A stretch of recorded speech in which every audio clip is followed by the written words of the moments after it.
Best Irish music on irishradio.org with Jerry Byrne. Irish Radio, I'm Jerry Byrne. Now, since the onset of COVID and lockdowns and everything else, was speaking to many of the great and the good and the fantastic talent that has come out of Ireland, which is truly astounding for such a small country. My next guest is a gentleman who has spent his life in music. He's originally from Ballyshannon in County Donegal, has emigrated down to County Leitrim many years ago, and he's a Eurovision Song Contest winner. He's had worldwide success and has performed in thousands upon thousands of venues. I'm delighted to say hello to the one and only Charlie McGettigan. Charlie, how are you? I'm great, Jerry. Good to talk to you. Yes. It's nice to talk to a Cavan man who's living in London. Indeed. Not many of them about. Just up the road. Charlie, Lizzie, you got into music in a sort of back at the start when a friend of yours, took over a pub and he was looking for an entertainer and you were the guy. Yeah, that's a kind of a shortcut to it, Jerry. But I'm one of these people that have been interested in music since really I was about 6 or 7 years of age, and I can remember well. The very first time I sang into a microphone, I was about 7 or 8, and my dad was putting up a PA system at the local gymkhana, and he told me to stand up in front of this thing, which was a microphone, but I didn't know. And I remember hearing my voice coming round the arena through the speakers, and I just was fascinated. I want to do this. I like it. And I remember on that particular day, I sang "Catch a Falling Star" by Perry Como. It's still in my mind. It's still one of my favourite songs. Believe it or not, that I still include in my set today. Absolutely fantastic. I remember the song well. Now you started off doing that, but then your friend in the pub, he got you to do the singing and the entertaining in the pub.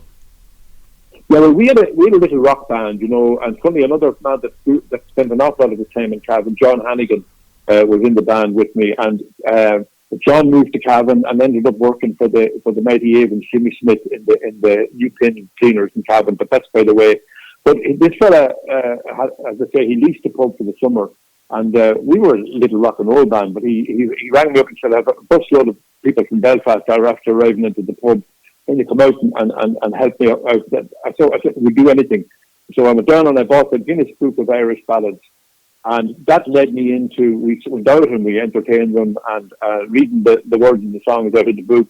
And we ended up getting a booking for the entire summer, which was working 7 nights a week for 3 months. And we were getting £8 a week. And we thought we were made up. It was just fantastic. But in those days, Jerry, people used to, when the whole thing of singing, they used to call them the singing lounges and the singing pubs. And people used to come in, and you would be expected to be able to sing. You would be expected to call out Joe Soap or whoever to come up for a song, and then Joe Soap would have the noble call, and he'd call somebody else. And we would have to back them. So you could have anything from a Frank Sinatra song to a Dubliner song, and you had to know the chords, because if they went wrong, it was your fault, it wasn't their fault. So that meant that we learned an awful lot about music and about chords and all the kinds of different ways and different types of music. And it was the best education you could possibly want, because you were thrown in at the deep end. And that sort of really, I suppose, was the first time I would have ever got properly paid, even though it was only £8 a week. It was the first time I got paid. And that led on. We did that for 3 more summers in Bundoran. It was right beside Ballyshannon. And what a lovely place to be playing. It was full of, we used to have a thing called Scotch Fortnight, which was the last weekend in July and the first week in August, and they would arrive and the first week they'd be spending like there was nobody business, and the second week they'd be all sitting around the one pint for the second week, because they'd run out of money. But it was just a great time to be in music. In those days, Phil Coulter was actually playing up the road in the Great Southern Hotel, which is now the Great Northern Hotel. He was playing in the bar up there. Paul Brady was playing in the Hollywood in Bundoran. And so, all these people started in Bundoran and really learned an awful lot from being there. Indeed, it was truly amazing. And, it's amazing that even to, excepting for COVID, Bundoran is still a huge music mecca in Donegal. Yeah. In those days, it used to go up, the season would start about mid-June and would continue until about mid-September. And but from September right up until the following June, it would be just like a ghost town. You could drive through Bundoran and you could see a tumbleweed being blown up by the wind up through the town. But nowadays, it is now an all-year-round town. There are people, all the local radio stations, they hold these country music weekends, and people go down and they get an all-in ticket. They can go to any of the music and their hotel accommodation and all. And it's hugely successful in the country, and it really is helping the country bands here. It's part of their staple now to be doing these country weekends all over the country, and even they're starting to do them abroad. They go over to Spain or maybe go on a cruise. And it means people, get a great package. If you're into country music, then you're landed. You're going to have a great time. Indeed so. It's absolutely, it is absolutely fantastic. I do remember, interestingly enough, when you're saying about Bundoran, I do remember in the old days being in Bundoran on a rather damp winter's day, and it really was pretty bleak, I'll have to say. It was a very changed situation from the summertime. And tell me this: you were continuing. How did you meet up and come together with Paul Harrington? Well, I was involved. To cut a long story short, when I moved to Leitrim, I started singing again. Then we put a little band together called Jargon, which we really were more folk and Americana kind of music. We did a lot of bluegrass music and stuff like that. And then I worked with Maura O'Connell for 2 years, and then I worked with Eleanor Shanley. And then, brought lots of solo albums out around that time, which led me right up to 1994. Well, actually, the story begins in 1992 when Brendan Graham played Rock and Roll Kids for me the first time, and he asked me would I demo it. And I demoed it in a kind of a Don Williams type style. It was pretty bad now. I was a bad Don Williams. But about a year later, he came to me and he played me a new version and it was Paul Harrington singing it. So he put it into the National Song Contest or the Eurosong competition, which selects the Irish winners. And it turned out that I was on the jury that particular year. Listening to all the songs, 300 or 400 songs coming in, and listening to them. But when this song came up, I had to sort of admit, I know Brendan, I know the song, I've heard it before, so I'm going to have to abstain. I can't really vote on this because it was very strictly run in those days. So it didn't get through. Song didn't get through. And the following year, Brendan put it in again, and I wasn't on the jury, and it did get through. And he rang me up, he said, I'm after getting through to the National Song Contest. And he said, I said, well, whatever you do, don't touch the song the way that Paul done it. Paul had done it with just a piano and a vocal. I thought, don't touch it. Don't be putting dancing girls or orchestras or anything on it. Just leave it like that. So he put it through, and he asked me would I join Paul for the National Song Contest. And I'd never met Paul, but immediately we hit it off, and we sang the song. We rehearsed it for about an hour. We went on the Pat Kenny show, and then we sang it. I mean, we've never sung the song the same way twice because it's just piano and guitar and two voices. So that's all we had. So it's always, we'd always do something. And even in the middle of the Eurovision, we did something slightly different. And I remember catching Paul's eye in the middle of the song, and he kind of winked over at me. He said, that was a different call we put in there, But no, we got on great, although it was two opposites. Paul was a Dublin, a real dub, and I was from down the country. But we hit it off so well, and we spent the year after winning, we spent the entire year in airplanes and in each other's pockets around Europe and Ireland and everywhere else, just enjoying the Eurovision success, because Eurovision has kind of lost its popularity a bit, both in England and Ireland. But in those days, in Europe, it was huge. We travelled all over Europe doing TV shows and concerts and stuff like that, and they loved it. I mean, they were huge, and even to this day, we get invited over to these Eurovision weekends to sing Rock and Roll Kids and other songs and stuff like that, and the huge crowds turn up. It's still a very big in Germany and even in Turkey, for example, it's still very big. So it was a life-changing event, I think, to win the Eurovision, for me anyway. Indeed so. Indeed so. The thing about it is that possibly people don't realise just how huge the Eurovision Song Contest is right across Europe. And this is from, as you say, this is right down into, Turkey, right over, into Russia, right up to the top in Norway and Sweden. It's literally all over Europe, and it's absolutely huge. I mean, Johnny Logan, Jerry, is God over there. We went to do the 50th anniversary concert in Denmark, in Copenhagen, and Johnny was on the bill. There was even people back from the late 50s who were in the Eurovision. There were people like that sitting up and singing their song when it was back then. But when Johnny Logan came on the stage, the place erupted. There was 5,000 people in the venue, and they literally jumped out of their seats with excitement when Johnny came on. And Johnny is one of the nicest people you're going to meet in the business. He's just a great, great guy.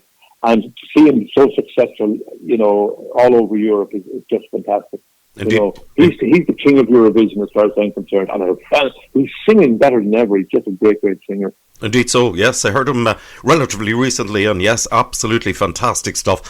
Back in the days, I actually remember you mentioned about jargon. I remember on radio way back in the days, and I remember playing a song which did extremely well for you, which was Bailyborough and Me. Yes, and I know why you think it's well. Just because you live near Bailyborough, you just think it's good. But yeah, I wrote that song. Believe it or not, at one point I was working with the ESB, and we went on strike, and about 8 of us went over to England to sort of make a few bob for ourselves when we were on strike, because we weren't getting paid. And one of those guys was a fellow called Patsy O'Connor from Bailyborough. And he would always get a few pints on a Saturday night. He'd start crying into his pints about what a great place. Well, I'd never been to Bailyborough. And when I came back, I said, I'm going to write a song based on Paddy's memories. And we got a record deal. We won a competition with him. We got a record deal with Polygram Records, and they brought it out. And we did really well. The song did really well. But I ran out of contact with Paddy. And every night at a gig, particularly if it was anywhere near Cavan or anywhere like that, I'd say, Paddy, I lent you 20 euros, 20 pounds 30 years ago, and I haven't seen you since. And every time I'd say it, everybody'd laugh. But I was playing in Drogheda one night, and I said the same thing. And the next thing, this little hand went up out of the audience. I'm here! And it was Patsy O'Connor. And we struck up. We hadn't seen each other for about 30 years, and it was just fantastic to meet him again. But Bailyborough, yeah, it was a good time for us. Indeed so. It was. It's fantastic to have a career like that, and then as you were telling me about how you ended up recording the song Rock and Roll Kids, and having winning the Eurovision and all the rest of it, and touring around Europe. I mean, it's on another level after being involved in music for so many years. Well, I think that stood to us, Jerry, because, we had a lot of experience, and I figure if you can entertain people in a pub in Bailyborough, you'll entertain people anywhere, because, the pub scene was mainly what we would have played, the pub and the cabaret scene, which was tough going in those days. There was drink flying and everybody talking and the devil and all that, and to penetrate through that, made playing doing the Eurovision it felt like a picnic compared to the children doing what we were doing.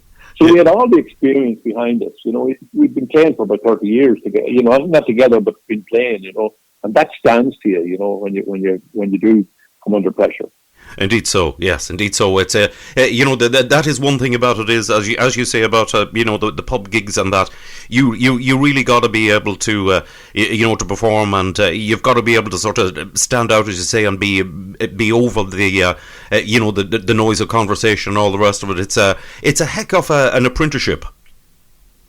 Oh yes, it is, and unfortunately now, the whole pub scene has died down here. Not talking about COVID-19, but we had all those places to play. I remember looking here in Leitrim way back in 1974. I think it was the first time we were mentioned in the Leitrim Observer.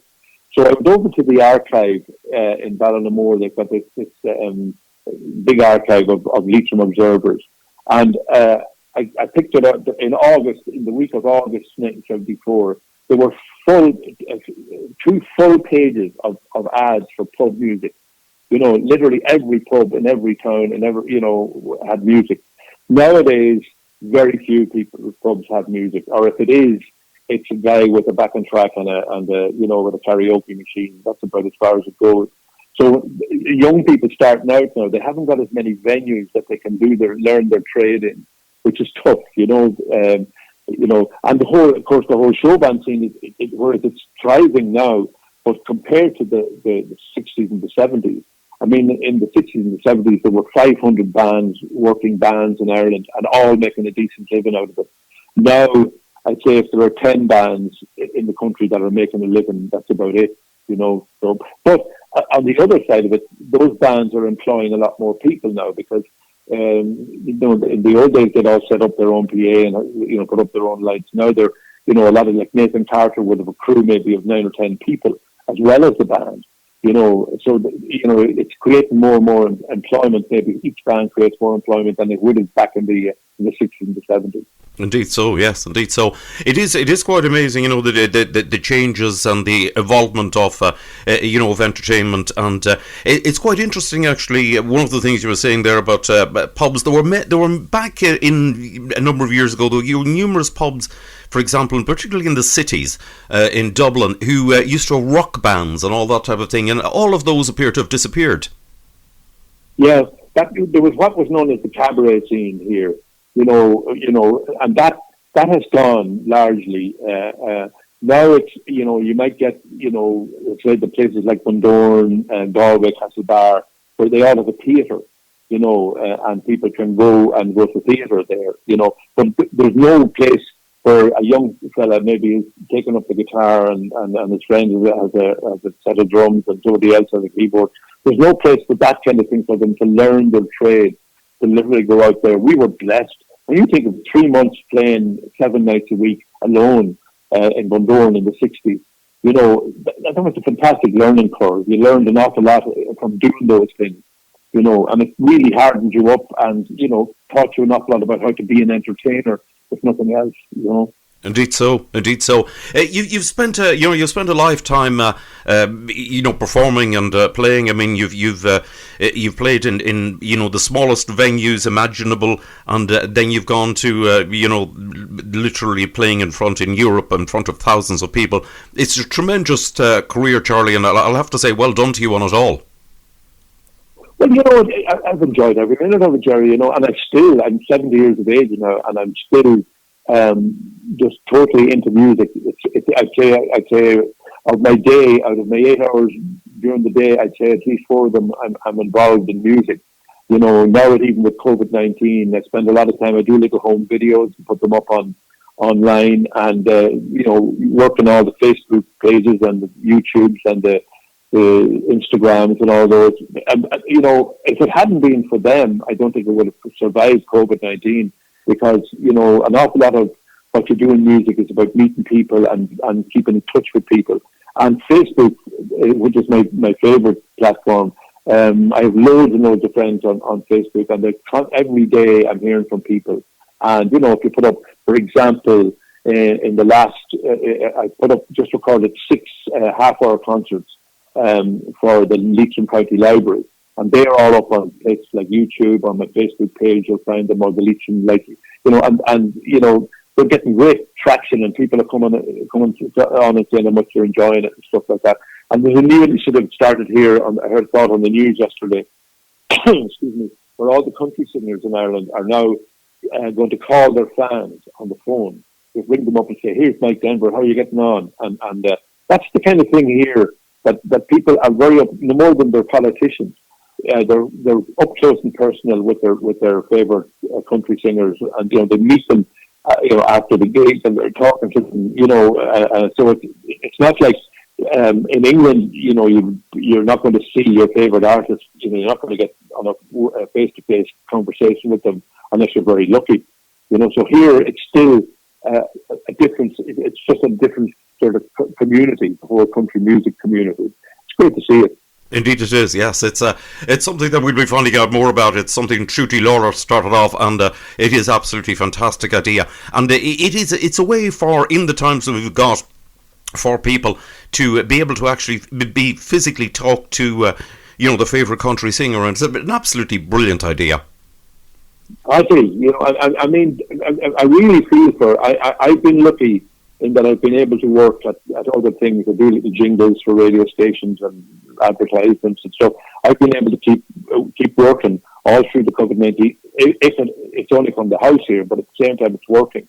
But all the musicians that played in those bands and the technicians, the sound and the lighting people, they haven't worked for since last March. And it's very hard for them. They're getting the COVID payment, but it's not about the money, Jerry. It's really about the contact, and it's about meeting your friend. If you're a member of a band, you're seeing them every weekend or in the middle of the week, wherever you're playing, and suddenly you get a guitar player who's not meeting anybody. It's really difficult for them. Indeed so. But one thing about it is, and thankfully in the times we've got in it, and you are certainly making full use of it, is the technology and the social media and all of those things which really are a godsend for so many people. Yeah, because look at an awful lot of people, older people, that I know, who wouldn't look at a computer, wouldn't even hardly touch their mobile phone. They're now working on Zoom, and they're all on Facebook, and we've even got religious services now on online. Nobody can go to the church here, but the local church, you can watch the mass on Facebook. If you want to watch it. So I mean, there are people who never would have looked at technology are now using it, and their lives wouldn't be the same without it. Indeed so. It's led to a total, complete, and utter metamorphosis in social attitudes and in people's familiarity with the technology. People suddenly discovered, I think, that the technology wasn't as difficult as they thought it was. Yeah, I think a lot of people my age, were in at the beginning of technology, and when computers arrived on first, they were much more difficult to operate. It was a different language. It was awful complicated, and you were afraid to press a button in case you'd lose everything and all that. Nowadays, I suppose with the advent of Windows and Apple Macs and stuff like that, now it's literally so easy to operate. Particularly Facebook. It's so easy to contact your friends, literally. And then with Zoom, I was talking to somebody today, on Zoom. We've done a lot of concerts on Zoom for older people, maybe 200 people, and people you would nehave never imagine would know how to operate Zoom. And there they are with question and answer sessions and all kinds of stuff like that. And these are people that would have been afraid of their lives to look at a computer, which is great. If COVID-19 did nothing else, it has given people who now access to technology that they never thought they would have. Exactly. And as you say, it is so easy to use. I will have to say, I do remember the before Windows and all of that, and before Microsoft, when computers were, pretty difficult, and they definitely were not user friendly back then. Oh no, and anybody that did know how to use them didn't want to share the information, Yes. Because the information they had was valuable. Yes. It was strange. I worked in an organisation where nobody would give you any secrets. They wouldn't tell you how to operate anything else. But then the companies suddenly saw that there's money in this. We can get the more people we can get working computers, the more money we're going to make. And now it's almost out of control at this stage. When you look at the people like Donald Trump, who had almost full control of the Twitter machine all through his regime, it has its downsides too. Yes. Well, luckily enough, he's been chucked off that at the moment, so we'll be thankful. Thanks to God. Yeah, we get thankful for small mercies. Listen, John. Yeah, I have a song. I have a song up. You'll find it on my Facebook page called "The Big Bad Monster's Gone."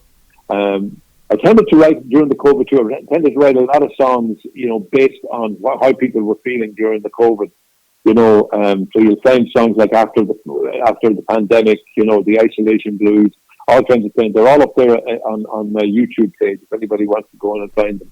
Yes, that particular song actually was played on the station here by a gentleman, Joe Palmer, who does Celtic Moods programme, and he actually played that song on this week's programme. So I've already heard it. That's brilliant. That's great to know. Correct. That's So, great to know. Charlie, listen, it's been absolutely fascinating to chat with you. Well done on all your success, everything you've done, and well done on what you're doing at the moment as well. And listen, it's been lovely to chat with you. Listen, stay safe, stay well, and keep at the music. Thanks a million, Jerry. Great to talk to you, and thanks for all your listeners as well.